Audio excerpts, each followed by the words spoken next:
stay a while and listen. Nanoparticles improve intercellular mitochondrial transfer. Catalyzing away reactive oxygen species is the key. November 24, 2025. Share.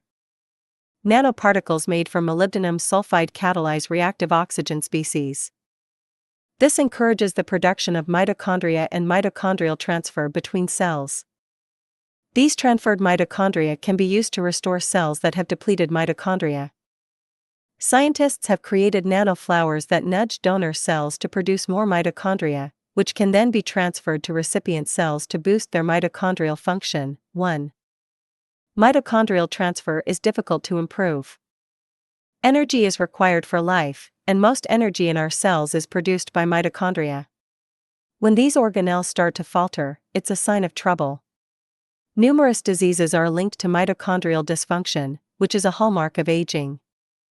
Intercellular mitochondrial transfer, IMT, is a natural rescue mechanism that is defined as stressed cells receiving healthy mitochondria from their neighbors, especially mesenchymal stem cells, MSCs, via tunneling nanotubes, TNTs, extracellular vesicles, or gap junction channels. 2.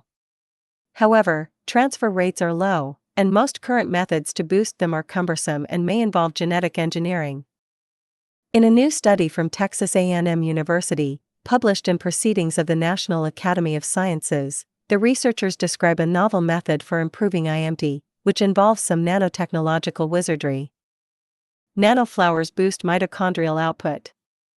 The team looked for ways to improve mitogenesis in MSCs, reasoning that this might boost their ability to donate mitochondria.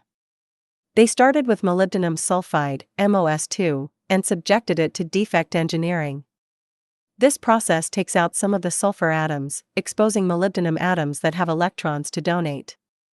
Molybdenum is a transition metal, which means it has variable oxidation states and can either donate or accept electrons depending on the context. This unusual material can mimic the enzyme catalase, neutralizing ROS, reactive oxygen species. ROS react with various biomolecules, such as proteins, lipids, and DNA, damaging them and creating oxidative stress, which hurts mitochondrial function. 3.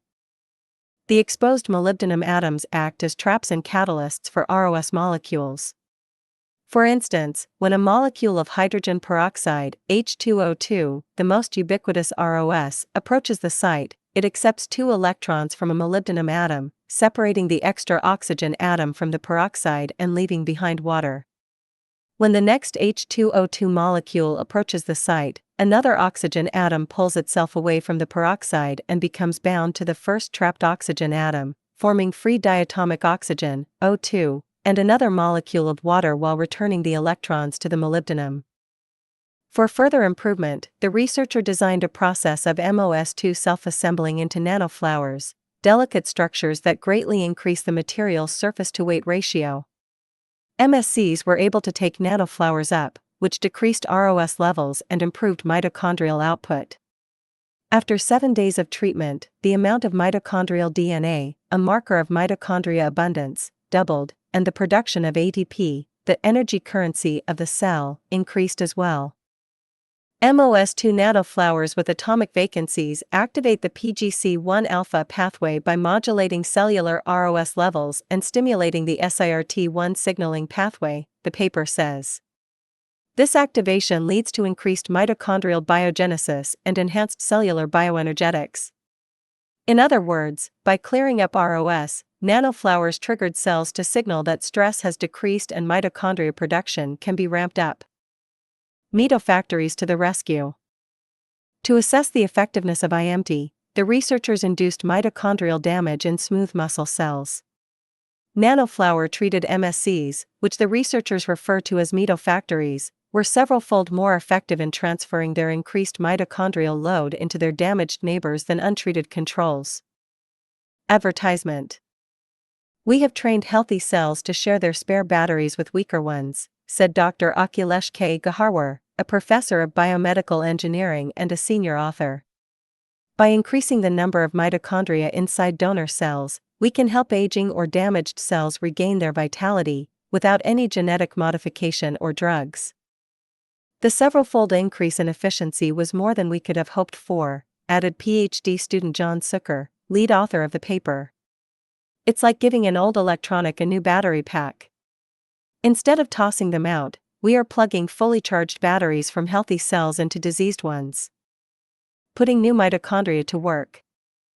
The damaged recipient cells not just successfully accepted mitochondria from the mitofactories via TNTs, but also put them to work, integrating them into their mitochondrial network. Enhanced mitochondrial transfer restored cellular function and survivability to a notable degree. Interestingly, undamaged recipient cells also benefited from improved TNT, showing higher respiratory capacity and ATP production. This is an early but exciting step toward recharging aging tissues using their own biological machinery, Gaharwar said. If we can safely boost this natural power-sharing system, it could one day help slow or even reverse some effects of cellular aging. The strictly in vitro design was an obvious limitation of this study. In a more realistic setting, especially in an aged, fibrotic tissue, donor cells might have been unable to approach the recipient's cells to initiate IMD. However, this is an exciting proof of concept, and the researchers are optimistic. You could put the cells anywhere in the patient, Zucker said. For cardiomyopathy, you can treat cardiac cells directly, putting the stem cells directly in or near the heart. If you have muscular dystrophy, you can inject them right into the muscle.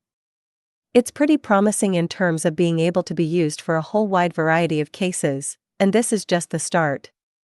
We could work on this forever and find new things and new disease treatments every day.